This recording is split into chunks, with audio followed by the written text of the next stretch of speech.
The link for the South Dakota All website is in the comments section if you need that. A couple of announcements first. The South Dakota Awards deadline has been extended to May 15th. Please check the South Dakota All website for details. The South Dakota PD team is looking for additional input on the training that South Dakota adult education instructors would like to participate in as part of our virtual summer summit. Please check your email for a link to the survey that will be coming out later today. The survey will also be available on the South Dakota All website. We're going to use GoToMeeting today. That's what you're all on. There's a place to ask questions and make comments by selecting the little conversation bubble. And in the chat, we will be monitoring the chat. I see at the top of the screen is a view who's talking icon or a little button. You can customize who and what you view in this section. You have access to your microphone and camera by hovering your mouse at the bottom of the screen. If you're having trouble streaming today, at some point you may want to we want to see your face, of course, at least at the beginning if we can, but if you're noticing you're having some trouble with streaming, you can turn off your camera. That generally makes a difference. And you can also turn off everybody so you don't see everybody else's videos as well, and that will conserve some of your bandwidth. Everyone will be muted until Tracy starts her Q&A session. All right, now to our presenter. Tracy Palecek is a licensed professional counselor and human services professional who also has a passion for supporting and encouraging those who brave souls in the helping professions. She understands that working with people means dealing with complex problems and complex emotions. Tracy has many years of experience working with trauma and is also an adverse childhood experience master, trainer, and fellow. That is a long title. She's passionate about helping people overcome tough circumstances on their journey to healing. Please help me welcome Tracy. Good morning, everybody. I'm so glad to see your faces. I actually asked Kim to do that because as an extrovert who does a lot of trainings every year and who's out in the community, I'm doing a lot of virtual stuff now, and it's a great substitute, but it's definitely not my preferred method of training. I like to see you, I like to interact, so welcome. I'm excited today. I'm here to talk to you about burnout and stress and how we can overcome this. I'm going to pack a lot into like 45. I'm going to try not to talk too fast, which I tend to do. I even have a little sticky note here that says slow down, so hopefully I can do that. Please utilize the chat as we're going along. As Kim said, we'll stop at the end and I will answer questions. I will be doing a series of 3 of these, and some of this information will play off of each other, and Kim will have resources for each training posted on her website, which she'll put into the chat as well. You can also at any time email me or shout out to me on Facebook. I have a Facebook page, Palecek Therapy and Consulting LLC on Facebook. If you have questions or need any information, you think of something later. So today I'm going to talk to you guys about what research says helps with burnout. Now, I'm sure none of you know anything about burnout. You're like, why am I here? I mean, that's really crazy. This is a weird topic. You guys are serving people who have complex problems. We are in the helping professions, even as educators in the adult learner field. You guys are dealing with people in high crisis situations. You already are doing amazing things. In fact, if you're doing something along these lines, put it in the chat. Let's talk about it. I'll shout out to you.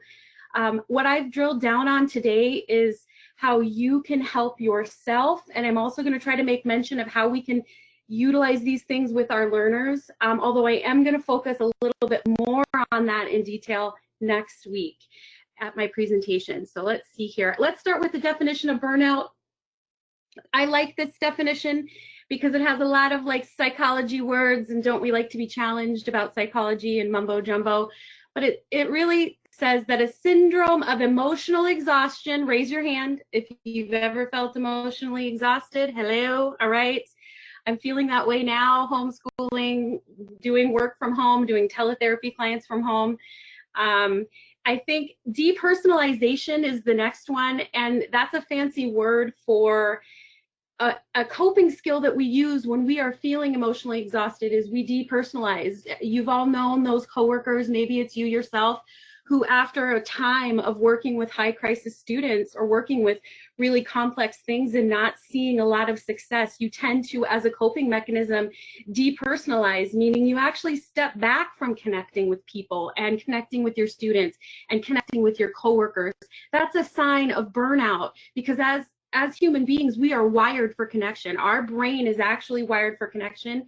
And connecting and being in relationship is one of the first things you have to do to heal trauma of the brain. So depersonalization, that means you're stepping back as a means to protect yourself. A reduced sense of personal accomplishment, meaning you just don't feel like you're making a difference anymore. And many of us, did any of you get into this field to make tons of money? If you did, we need a chat, okay? You and I need to have a little chat about this. I got into social work to help people to feel a sense of meaning and purpose, and because I was curious and loved people. And the very thing that you love to do and can also be that double-edged sword that can ultimately be hurting you so much in areas of burnout and stress. So keeping in mind this definition, I want to talk about some of the symptoms. Again, we're going to do a little psychology mumbo jumbo here. Some of the big symptoms of burnout are you have all these different areas. The biggest thing about burnout is it doesn't just stop in a certain place. It's your whole body, your whole self, your brain, your soul, your spirit, everything. So affective, that means really your mood. That's how you present.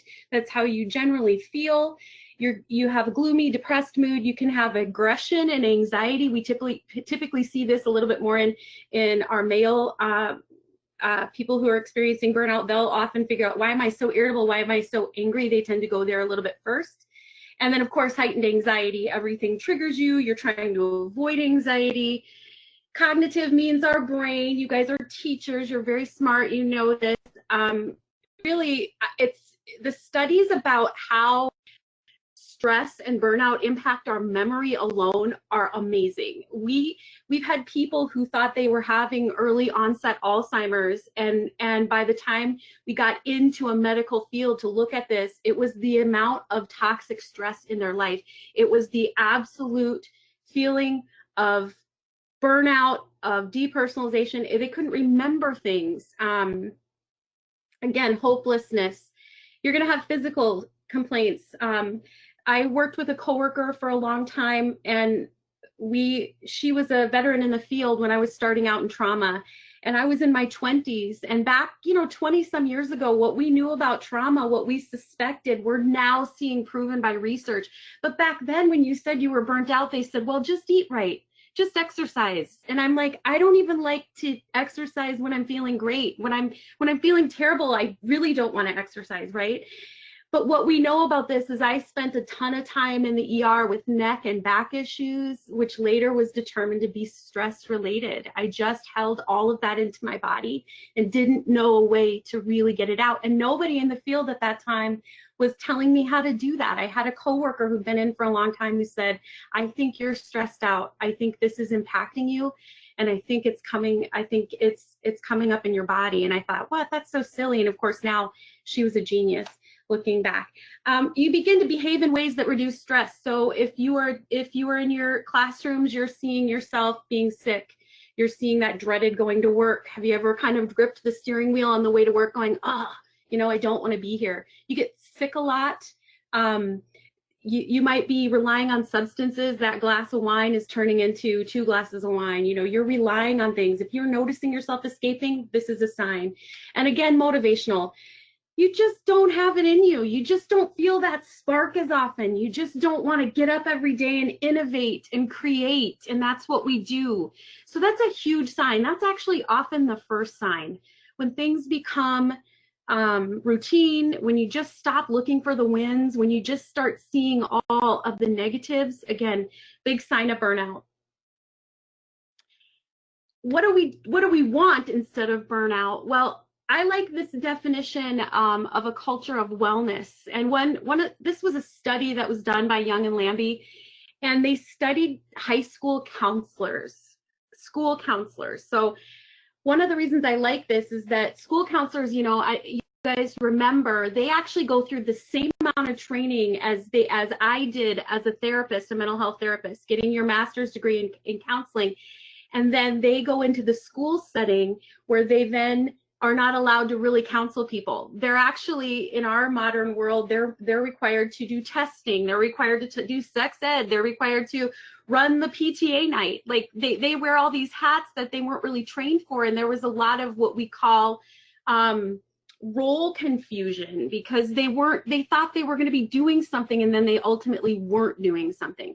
So the studied them and found out, how do we keep people safe? And these are some of the things that they needed to do.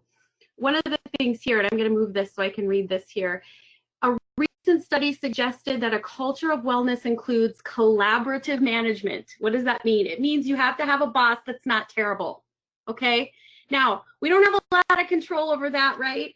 But if you are a boss, you can ask yourself, am I collaborative? Meaning, do I have a pulse on what my teachers are doing and what their barriers are? And do I invite them into that conversation and say, how can we limit these? That promotes a culture of wellness, actually lowers our stress. Counselors, they said they needed to stay in those policies and they needed a socially supportive environment. Now that means you have to have coworkers who aren't terrible. Okay, we all have had these coworkers. All right, this is the negative Nelly, the Debbie Downer. This is the sabotager. This is the person who doesn't do any of the work, and you're always doing their work or you're covering for them. Now again, you have a lot of control over that, but your agency can have policies and procedures that promote a socially supportive environment. You can actually learn how to be socially supportive. One of the techniques I'm going to teach you today is called reframing up, and it's about how to be a better coworker, and it's going to help you and it's going to help your stress level too. So you can learn that can be learned. Again, reduction of role stress, too many hats. This is often impossible in the work that we do. I know that many of you are unplugging toilets and teaching math and running out and shoveling the walk and doing all this stuff because we have to do this. We're in a small agency. We're often in these places that have zero funding. If you're going to have all those roles, then it's important that management recognizes it, rewards it, frames it in a teamwork that says, I love that you are a part of a team, and minimize it as much as we can. If you want to be teaching, if you want to be motivating, then make sure that we're doing a lot of that as well. And then lastly, supervision. Most of us do not have regular, routine, and what we would consider therapeutic or clinical supervision. Most supervision in a bureaucratic system says, hey, are you meeting your stats? Did you get your work? Are you meeting some sort of goal? And those are important, but even more important is to say, how are you doing? What can I help you in your professional development? Are there skills that I can help you develop as a boss? Those actually lower our stress, give us intrinsic goals to work for in the workplace, and it creates that culture of social support and collaborative management. I'm going to move this over here. So what I'm going to talk to you today are about 3 concepts that are proven to reduce stress. I'm going to teach you the reframe up technique. This is going to be how you can reframe coworkers, negative students, anybody around you, and then I'm going to teach you how to reframe your own thinking, because our thoughts become our feelings, which become our actions. And so we're going to teach you that technique. I'm going to work with you on redefining success. So often our idea of success is not realistic or achievable. We're going to walk you through how to set realistic goals that lowers our stress. And finally, I'm going to talk about how you can renew yourself in some pretty specific ways to your personality. We're going to use technology. We're going to use what research says about friendship. And we're going to give you some basic ideas to start this journey if you haven't already. Now, those of you who are sitting there, I'm looking at you. Who wants to stand up and show us their yoga pants? I know you're not all business on top. You're like yoga on the bottom. Who wants? Just kidding. Okay. Stay with me, guys. Stay with me. Zoom fatigue is a real thing, right? Okay, so let's talk a little bit about reframe up. The reason I use these terms, reframe up, is it is in our control to reframe the information that we receive And it is within our control to decide if we're going to down spiral into negativity or we're going to reframe our thoughts upward into productivity. So that's where this language comes from. So I'm going to explain this concept to you by starting with this first thing here. We're going to have a quick chat about venting. All right. Research used to say that venting was amazing. Research used to tell us that we need to get it all out. We got to cry it all out. There are rooms in New York City, maybe not right now with our situation, where you can pay hundreds of dollars an hour to go into that room and smash everything in that room with a sledgehammer. Now, while that sounds kind of cool and fun, that's a way to get out your feelings, to vent. There's hatchet throwing. We have this in town.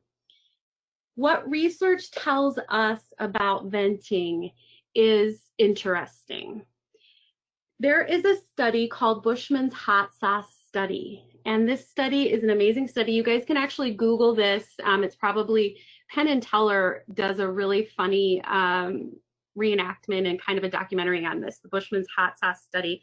So what this study entailed was they took graduate students who were under incredible pressure, high pressure graduate students, and they told them that their classmates were going to be grading their assignment and that this grade was going to be worth 50% of their grade. So they took these high crisis students, they took them in a room, and what they really did was, these are of course researchers who took their work and graded it really badly and horrible comments, and they basically failed these tests.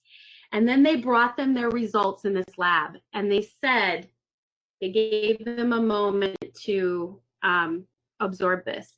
They took half of these students. Now remember, everyone got terrible grades. Everybody is upset. Half of these students, they took and taught them venting techniques. They gave them pillows. They told them how to scream and hit things and do this. The other half of the students were just allowed to sit there. They were not allowed to do anything. They were not given any instruction on how to do this. They had to just sit there and live with it. Then they went back to these two groups and they had a cup of the world's hottest hot sauce. And they gave these students an opportunity for revenge on the person or classmate who graded their paper. All right. Now, wouldn't this be kind of fun? So what they found was the students who were given the venting techniques, right?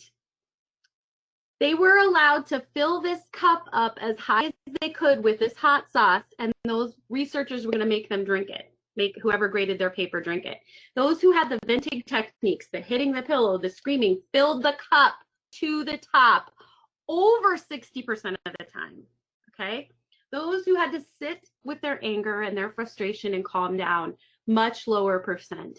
They only 30% of the time did anybody ever fill that cup over halfway, much lower percent on the revenge. They then gave them fill in the blank word tests.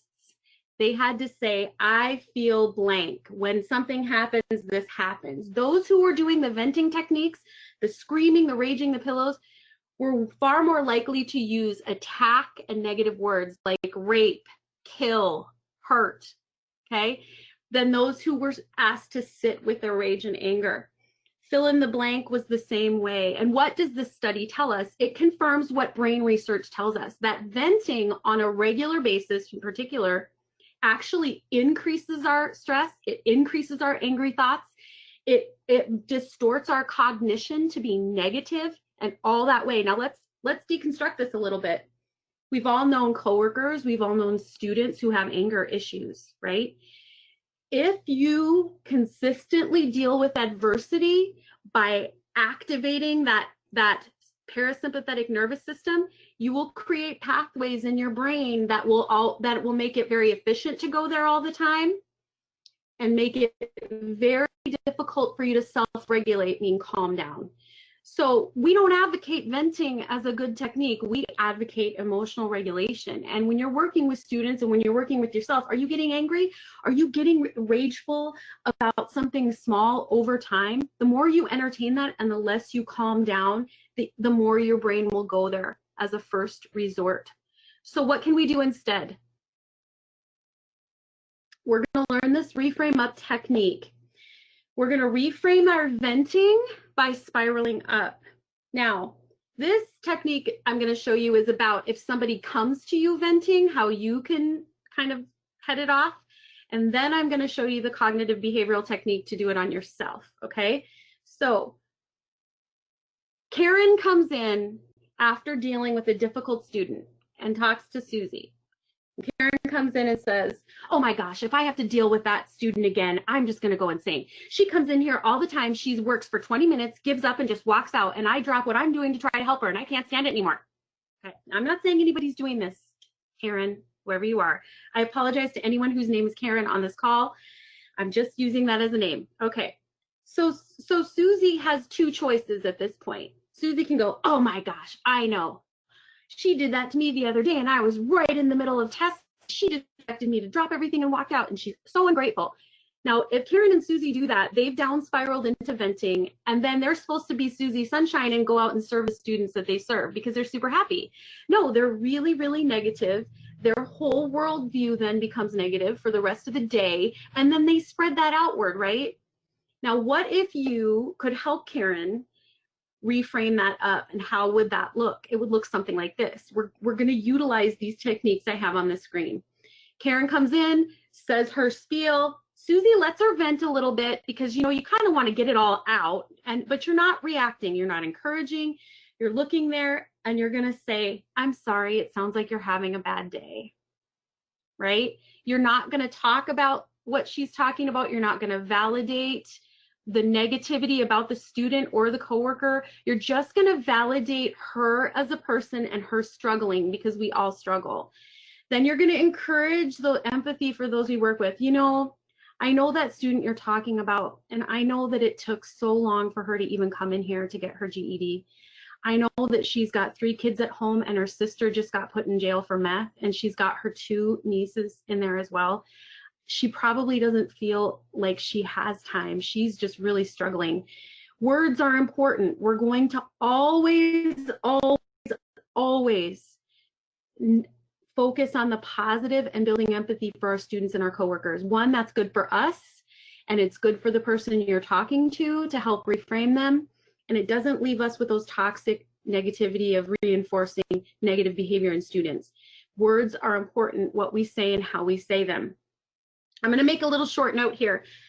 Many moons ago, when I was head of a trauma program for sexual assault survivors and domestic violence survivors, this is tough work. I think next to you guys and some other people, this is one of the toughest jobs I've ever had, dealing with people who are traumatized and living in a shelter, not in their home, and working and dealing with people's daily needs and having to get aspirin for them and having to get up in the middle of the night and having to monitor when people are going in and out with their kids. It's soul killing for the workers, and it's certainly more soul killing and hard for those going through it.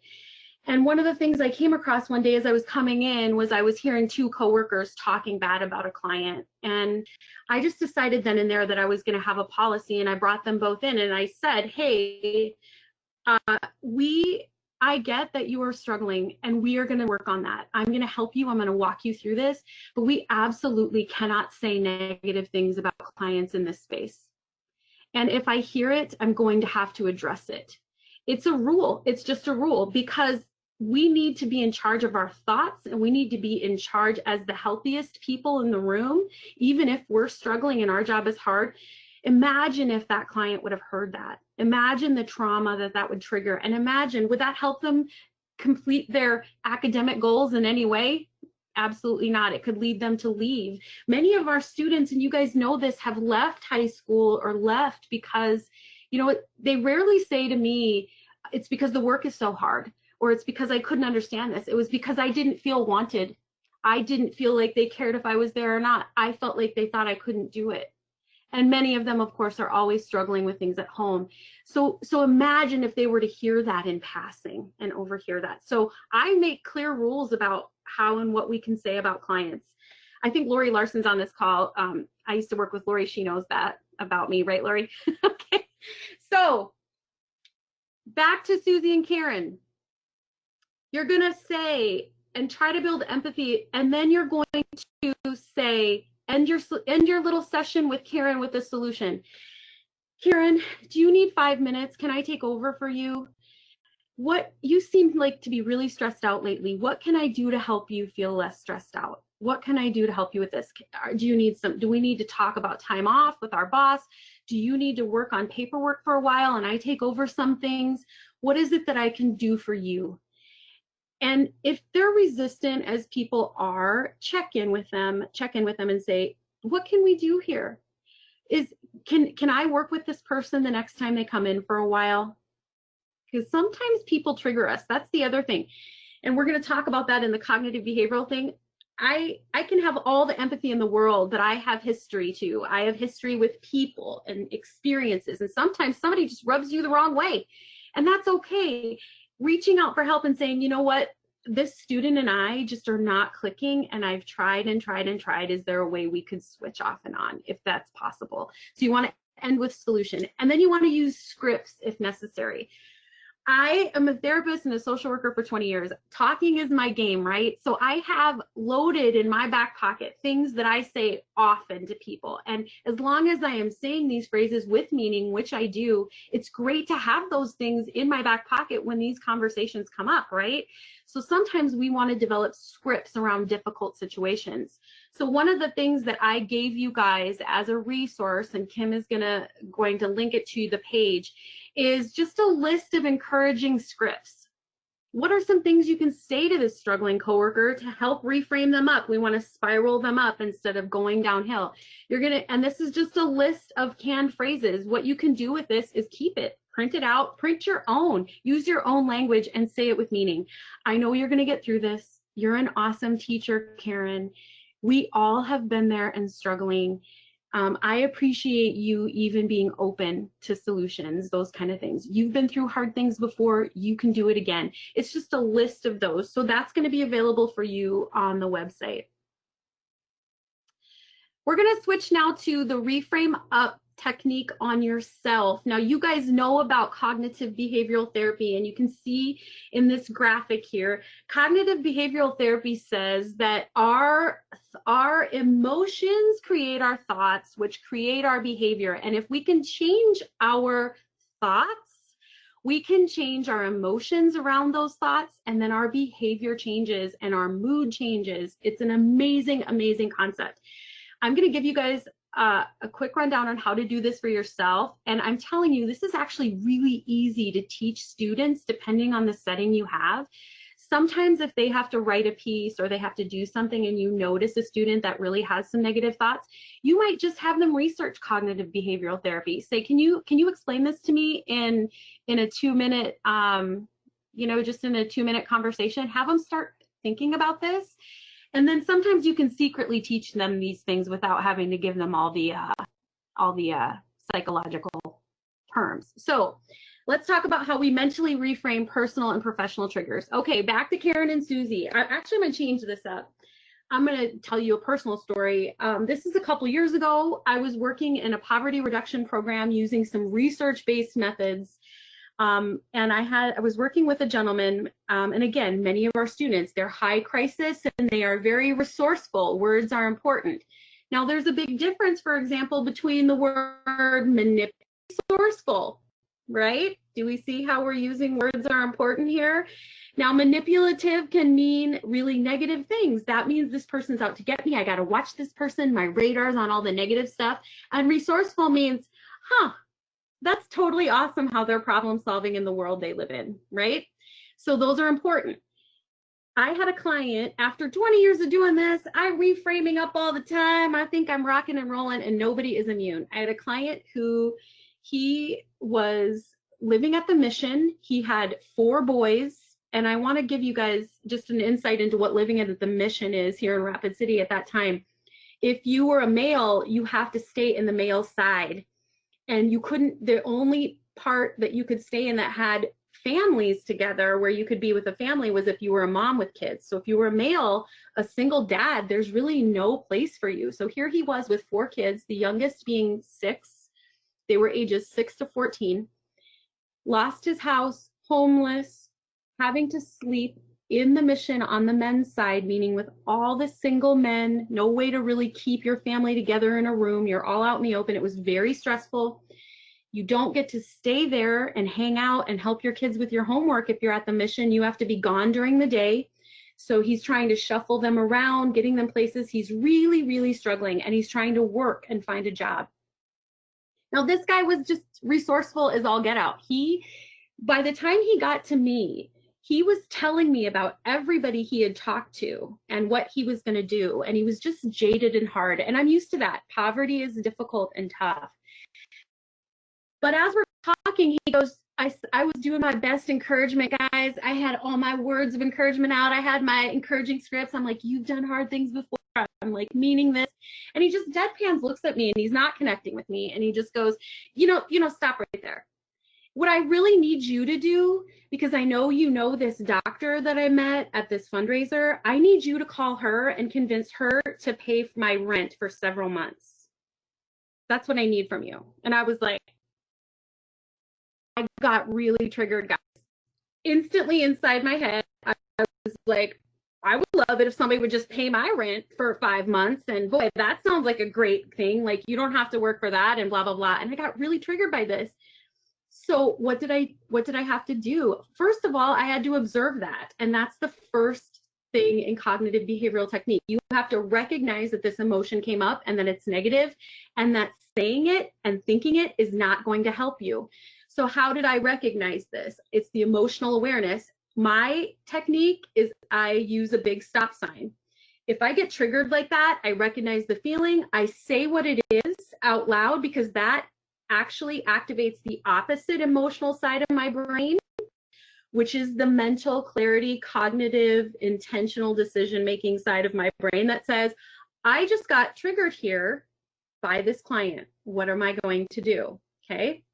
I imagine a stop sign, stop the thought, meaning I'm not going to go down that rabbit trail of how he's manipulating everybody and blah, blah, blah, blah, blah. I'm just going to stop. And believe me, we can do this. We can do it. It takes practice. So I imagine a stop sign. That's the thought stopping piece. And then I have to replace this thought. Now, here's the key with thought replacement, guys. You don't have to feel like this in the moment. I didn't feel like it. I felt annoyed.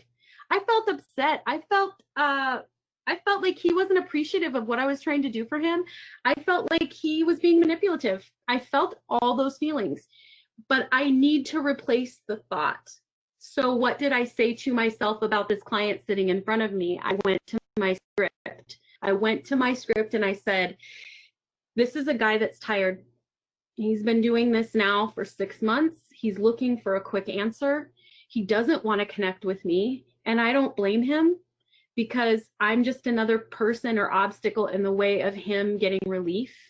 And I need to just be kind and honest. So what did I say to him? I said those things. I said, boy, I love how your brain works. Sometimes I say that all the time. If you hear me saying that to a client, it means I'm in awe of the level of their resourcefulness, or I just can't imagine where they're going. That's kind of a placeholder for me. I said, I love how you're trying to solve this problem. I know you're tired. I know that you think that is the way that's going to solve this. And I'm not going to contact that person and get rent for you, because that's not what I do. What I can do is help you find a path to get out of poverty. But the path out of here is not something I'm going to do or something anyone else is going to do for you. You're going to do it, and you can do it. And I know it's hard, and I'll try to help find supports along the way, but you're the one that's going to do this. And he was kind of deflated, and he was kind of angry, and I just let him sit with his feelings a little bit, and I let him kind of absorb it. And he said, okay, what do we need to do? And then we started working together, and so again, you're going to emotionally be aware that you're triggered. It could be Karen or Susie or your boss. Oh boy, that made me angry. I'm going to stop. I'm going to imagine that stop sign, and I'm going to stop the thought. I'm just going to sweep it away. I'm not going to think any more bad things about that person if I can. And then I'm going to replace it with something else. She's probably having a bad day. She seems really stressed out. And if you want to go high level on this, which is what I recommend, reach out to that person. I'm going to put a little card in her desk. I'm going to say, hey, I noticed today you were having a bad day, and I just want you to know that I think you're amazing and that you can do this. Because what does that do for them? that might be a pick-me-up for them. And guess what it does for you? It increases really good hormones, which help lower toxic stress hormones for you. It puts out something good. It's a proactive approach. And so that's something you're actually doing for yourself as well. So, okay, guys, now if you have questions about this, put it in the chat because I'm just going to keep rolling here. We're going to talk next about redefining success. Everybody right now, I'm just going to give you 2 minutes. Grab a piece of paper or grab your phone, grab something here, and I want you to just jot down the most stressful aspects of your work. Now, this should not be difficult for any of us, right? We should be able to just fire off a few. So I'm going to give you just 2 minutes. 2 minutes.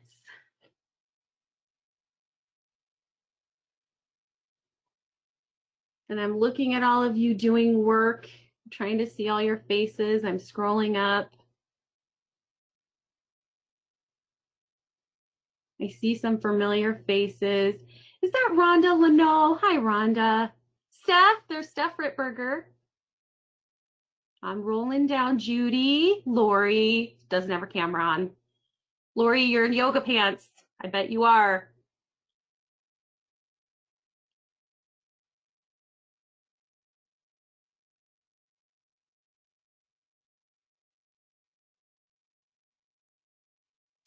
Okay, raise your hand if that was difficult to do. It's really easy for us to identify some of these stressful things in our work, isn't it? So I'm going to show you what I just put down a few in anticipation of what you might put on here in case I couldn't really read the chat.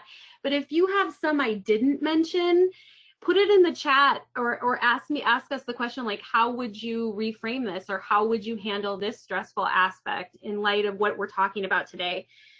So did anybody put any of these things on there? Raise your hand if any of these are some here on here. Terrible boss. Don't raise your hand if your boss is on the call though. Okay, perfect. All right. So typically in what I hear most is red tape, bureaucracy, the amount of paperwork or documentation I have to do. I got into this field like I didn't want to be an accountant, right? I want to help people. In fact, I'm the type of person that's actually terrible at that. My husband is an electrical engineer, and we got married because I hired him in college to be my math tutor. And I married him so I would never have to do math again or balance a checkbook again. So, I mean, that's how resourceful I am, folks. So I want to help people. These are not my strengths often, and it's often the most stressful part of my job is keeping up on all of the stuff that's not people related or teaching related or however you guys are doing this. So but can I, terrible boss. I have had a terrible boss several times. I've had amazing bosses and mentors. We can't always control the personalities who have great influence over our day and our duties and how that looks. Red tape, again, that's really the bureaucracy. What is the operational level of your organization? Are there things that you're doing that you just think are nuts and you can't make sense of it at the level you're working, and why people at the top are making those decisions? That's really, really stressful. And then, of course, the vicarious trauma of our students, of the people we're serving. What do all of these things have in common? And what I will tell you is that most of the time, the most stressful aspects of our work are things that we do not have control over.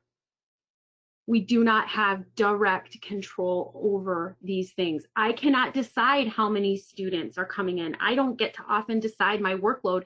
I don't get to decide that this paperwork gets to be done or not. So what do we do about that? We need to think about how we're defining success. If I'm defining success every single day as an adult educator, and it's like everybody's going to learn, everyone's going to get this, everyone gets their GED or certification. What's wrong with that level of success? What's wrong with that? It's that you don't have direct control over that. The variables on which that can happen are not in your control, right?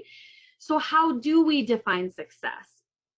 Feeling successful every day is one of the most anti-stress things you can do, and it has to be daily. If I get up every day and make these crazy, crazy things that I need to get done and I have no chance or no control over achieving them, I just feel terrible. That increases my stress. So when you're defining success within your work, it must be within your control, okay? You can say, I'm going to go to work today and I'm going to be clear and I'm going to be kind and I'm going to reframe up wherever I can. You can be successful at that every single day because you have control of that. It's clear, measurable, and realistic. You can daily achieve that daily. And then we want to make sure that we're flexible enough to redefine our success as our situations change. I mean, with COVID-19, how has your success definition changed? Mine is, homeschooling. Can I get 3 things done today? Can I make sure my kids at least get the minimum done today? Those are not goals I thought I would be setting for myself for success, but I have to redefine in these uncertain times. And actually, one of my webinars, we're going to go deeper into that, but think about how you define success every day. And if you're not defining success every day, you are denying yourself an opportunity to have meaning and purpose in your work every day. And you're denying yourself a stress relieving opportunity. So sit down and say, what am I going to do today? I used to have a technique where I would put 3 rubber bands on one arm and I would make a game of it. I would go into my office and I would say, I'm going to compliment and uplift 3 people today. And as soon as I did it, I would move the band to my other arm. And it was like a game I played with myself. Or I'm going to reach out to 4 clients today that I know are struggling. Boom, I'm successful that day. All of the things, again, that we're doing for others, we're doing ultimately for ourselves. So think about your success. What is your success? How are you defining it? And are you doing it daily? Now, what can you do about these things that aren't in your control? I'm just going to give you a little heads up. You maybe want to work with your supervisor. I don't know any supervisor who, if you went in during a supervision meeting and said, you know what, I would really love to work and be proactive about changing some of these policies we have to better help us as educators and better help the outcomes of our students. And here's some ideas I have, and here's some research I've done. I don't know any boss who wouldn't love that. Now, if you do something proactive like that, doing an action-oriented thing, stress relieving, right? Now, you don't have control over whether your supervisor will take your ideas. You don't have control over will they ever come to fruition. But if your success is that you posed that you did the research and you were positive about it, you're successful, right? You want to talk to them about defining your roles. What can you do about your caseload? Most often, the people who are doing this work have the best ideas about how to do this. Maybe it's cross training. I want to switch with her, and we're going to do 1 week here and 1 week here. And can we do some data and see how this works and see if it makes us feel better? And then, of course, self-care. Your number 1 success point is you taking care of yourself, which transitions us quite nicely into our last goal here, which is the self-renewal. Research tells us that many of us have, if you ask people if they have hobbies, they'll say they have hobbies. How many of you, put it in the chat, gardening, crocheting? I mean, everybody will say that. Then you ask people, how much time do you spend on those every week? And you'll get a different answer. Most people do not spend very much time, if at all, on things they say are their hobbies during the week. I'm going to tell you guys the secret of mental health, right? Right here is it's not waiting until you feel better to do things. It's the doing of stress relieving things that bring about the feelings of stress relief. You have to do things to feel better. Now that makes sense, right? It's kind of like exercise. If you don't, when you're walking and you're starting an exercise program, well, you don't lose 40 pounds overnight. You don't feel amazing that day sometimes. In fact, sometimes you feel terrible. Sometimes it hurts and you're sore and I got to fit this into my day and I got to give up watching Netflix to go on a walk. But over time, you do this over time, and what happens? You start to feel better. You are in better health. So doing things, stress relieving things, it's the same principle, but most of us have to carve out that time. So Research tells us that if we spend time several times a week doing things that are stress relieving to us, we will lower our stress over time. Hobbies that have a beginning, middle, and an end, like gardening, like cooking, like painting, hobbies that have a physical result at the end of them, tend to help us feel less stress if we're in professions in which we don't often see outcomes, right? You're working with students over time. How many of them do you see achieve? Sometimes you see people coming back for years and years, and we're not readily seeing success, right? So if our hobbies are shorter and have those achievable things, we're going to feel less stressed out. Family, friends, and social support. Research says that we do not spend time with people that we say are our friends as much as we should. It should be 2 to 3 times a week spending time with people that make us laugh. Who makes you laugh? Who do we spend time with? I know pre-COVID-19, all of my holidays are filled up with family, right? Now, do we always like our family? Does our family make us laugh all the time? Sometimes, and if it is, good for you. But are you spending time with people who bring joy to you? And I always talk about the crappy dinner party, so I'm going to mention that right now. You guys can Google this. You can secretly do it while you're on this webinar, right? Just, look like you're really frantically typing notes about the important things I'm saying. Crappy dinner party. I always, before I suggest things, I try it, right? So we did this crappy dinner party experiment. It's been 3 years ago now that we did this. And I told my husband, every month we're having a crappy dinner party, and we're going to try this for several months and see if it actually works. Now, the premise behind the crappy dinner party is you text your friends, and text a bunch of them. The first time I did it, I think I texted 16 or 20 people, which is so nerve-wracking for me, right? On a Wednesday, and said, crappy dinner party, come to my house Friday, 6 o'clock. I'm gonna have some main dish. Bring something if you have it. If you don't, it doesn't matter. Still come, and we're just gonna hang out. I texted 16 to 20 people, I think, and the rules are you cannot overly clean your house. Now, did everybody just get anxious right there? Like, what? People are gonna come to my house? I mean, isn't that the number one reason we don't have people over? Oh, my house isn't clean. Oh, my floor is dirty. We are denying ourselves life-giving, joyful experiences because of a dirty floor, people. And when you go over to somebody's house, do you really notice that their floor is dirty? Generally not. If they have wine, I don't notice if their floor is dirty, right? I'm having fun. I'm having a good time, right? So you can't overly clean your house. Now, I get exception to the bathroom, okay? Because I had to clean the bathroom because I was really, it was giving me a lot of anxiety. And I have 3 children, so I was like, all right, I did clean the bathroom. And then I did just a quick dust up. You can't overly prepare food. So I went to my freezer, I pulled out ground beef, and I pulled out spaghetti, and I made a huge pot of spaghetti, and I pulled out cheese and crackers. That's what I had. And then whatever wine or beer we had there. 12 people showed up, and they were random people that I never thought would come sometimes. And they brought their kids, and they brought random food, which was hilarious. Somebody brought like a big bag of popcorn.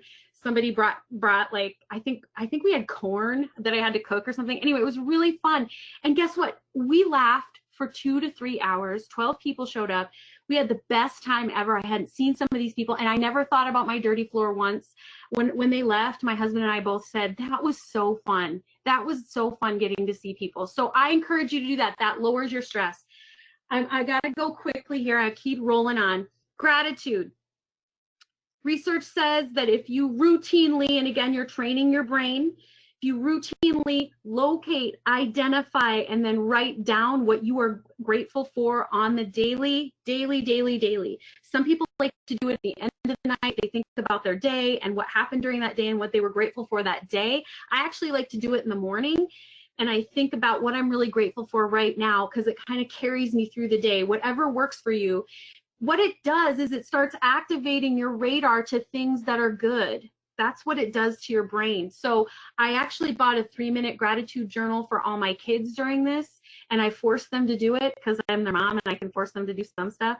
And every day they write 3 things they're grateful for, and then with the littler kids, it has a place for them to draw a picture, and then it has a smiley face that kind of shows really happy to sort of and they kind of mark how they're feeling that day.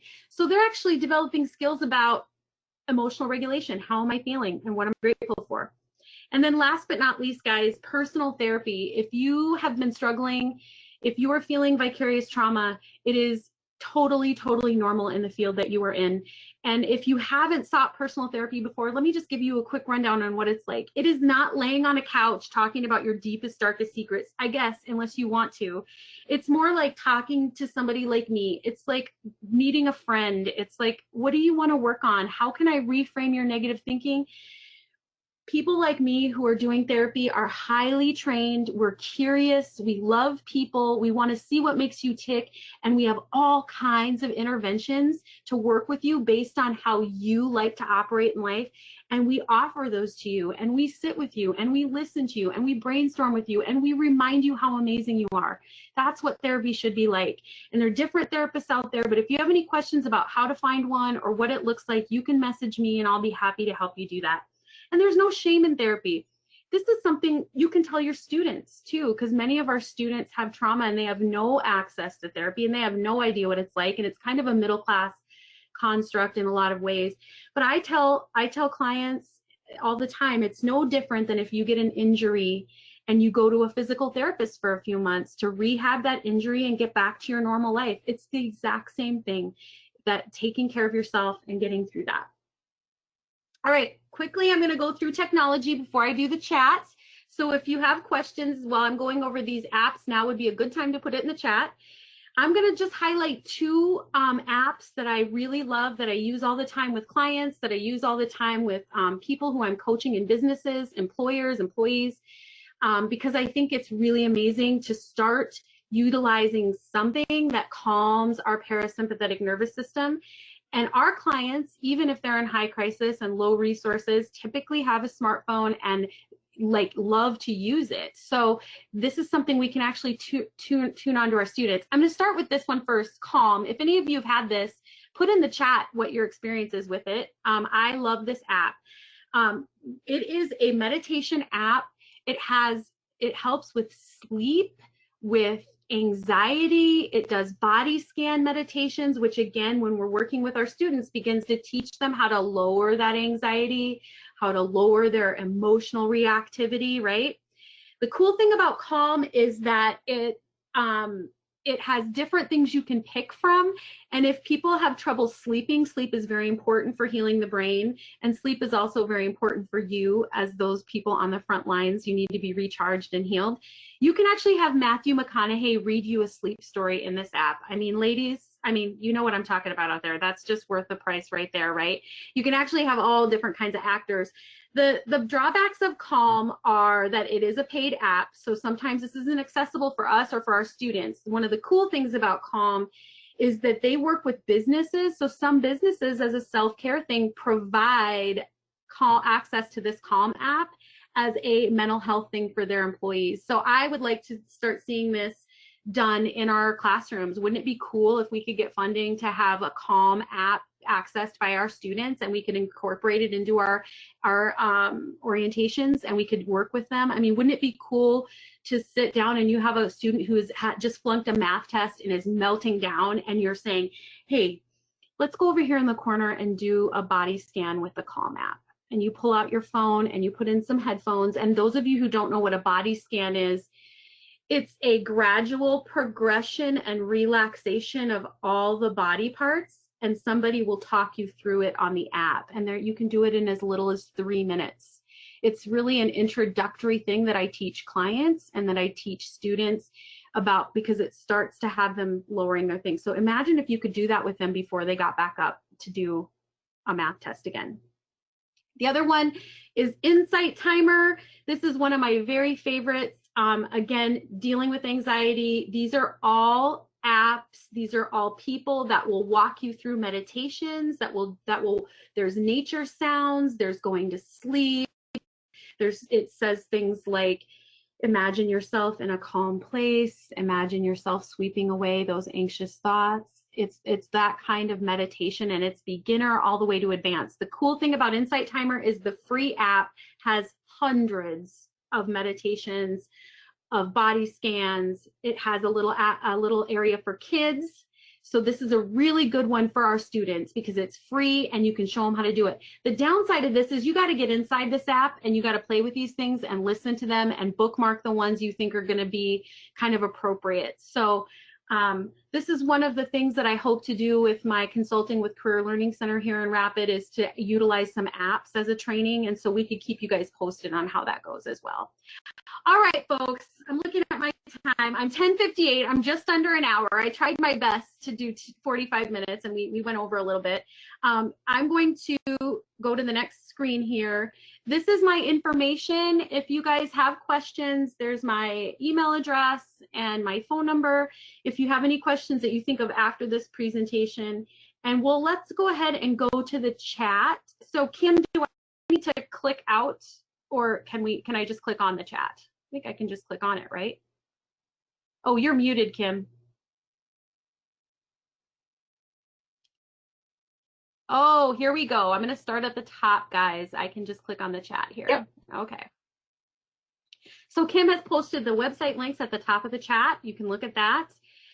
Steph Rittberger says that high crisis people are struggling right now, and she's used Zoom to soft hand off students to behavior management, safe families, and crisis care. That's awesome, Steph.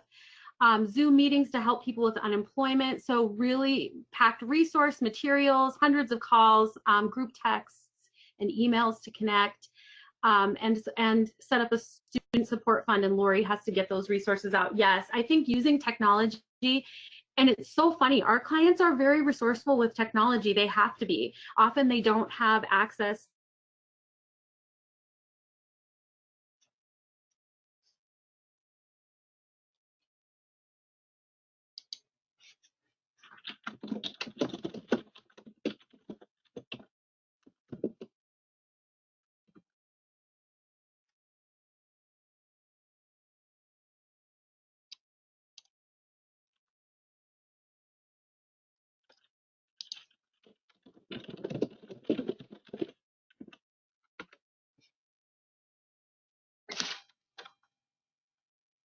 Learn this the absolute hard way. I think Stephanie made some really good points. I've been doing teletherapy now at home while homeschooling my kids for 6 weeks. And at first it was just so difficult for me to get in the groove. And now it's funny, I'm like leaning in and I'm talking. I think you just keep doing it. There are several apps that are free that you can ask them to download. You can see some of them like Zoom, all of those, you can do those face-to-face ones. And Andrew, maybe there's like something more specific in there that I'm not covering, but it's a challenge, and I think we just have to do the best we can and hope that we're going to be seeing people face to face at some point soon. Gloria put grant writing and budgeting, and I'm not sure what that means. Gloria, if you want to clarify, you sure can. John Anderson, I feel curious how often our adult ed instructors encounter and deal with the nuances of resourcefulness versus manipulation. This is one of my favorite things to talk about, John, and this is like a whole nother presentation. I do a training called Coaching versus Case Management, where we kind of go over some of these things, and maybe that'll be a future training, but I'm here to tell you that you know when your client is being manipulative. You know that. I mean, you can recognize that. But it's very important for you to reframe that. It's really important for you to say that all manipulation is being resourceful. It's very important for you to say, in the world that they live in, they don't trust me, and their first coping mechanism is going to be to see how they can manipulate this situation and feel powerful, and to see if they can trust me and test me. And sometimes they never will trust us. I mean, there are trauma runs deep. And I'm so glad you asked that, John, too. Next week, in my webinar next week, we're going to talk about, the first part is going to be what I call a mini poverty 101. We're going to really talk about the world in which they live in and why they use manipulation as a coping skill. So join me next week, John, for more on that. Let's see. Oh, I think Gloria was talking about granting and budgeting when she was talking about the most stressful parts of our job. Yes, 100%. And again, we don't have total control over that. It's really difficult. What can we do? How can we innovate? It's the proactiveness of that lowers the stress, but it is that. And I'm reading some people's, I have no time for hobbies, right? Well, I want to say something about that too. And the third webinar that I'm going to do, Crisis to Clarity, we're going to talk about time and kind of designing your life and a crisis and how a crisis really gives us permission to do that and emotionally spurs us on to do that. And it is true, with all of the things we have, we will fill up our time. So Kim, join me for that and see if you change your mind a little bit on that. You go camping, Kim. Okay. Okay. I think Steph is talking about gratitude journals with high crisis. Definitely. I'm just going through here and I think, let's see. Oh, Brenda Bloomberg likes Calm too. So Brenda, if you guys know Brenda, you can reach out to her for some specifics. And the sleep stories are great. Listening to Native American music is calming. It's amazing. They have wonderful nature sounds, wonderful music. Insight Timer also has spirituality. You can filter by spirituality. So if you have clients who are Buddhist or Christian, and they really want to identify that way, you can kind of do those kind of things as well. So I hate things that tell me to be calm. They give me anxiety. This is Kim. That's funny. It is true. It won't tell you it, Kim. It will be a soft invitation for you to experience calm. Okay. Okay, guys. I think that that's pretty much all we have in the chat. I'm going to pop up here to the gallery so I can see myself. I get closer in there. I just want to say thank you. I'm going to try to get off and be respectful of your time. I look forward to, again, the encouraging script will be posted on the website if you want a list of those. I'm so looking forward to next week where we're going to talk about supporting learners in the classroom and beyond. We're going to talk about how we can do some of the things that we know about brain and trauma to leverage outcomes in the classroom and supporting them outside, which we know we need to do because of their high crisis lives. So thank you, everybody. And I appreciate your time. See you next week. Thank you, Tracy. Bye, Kim. Yep.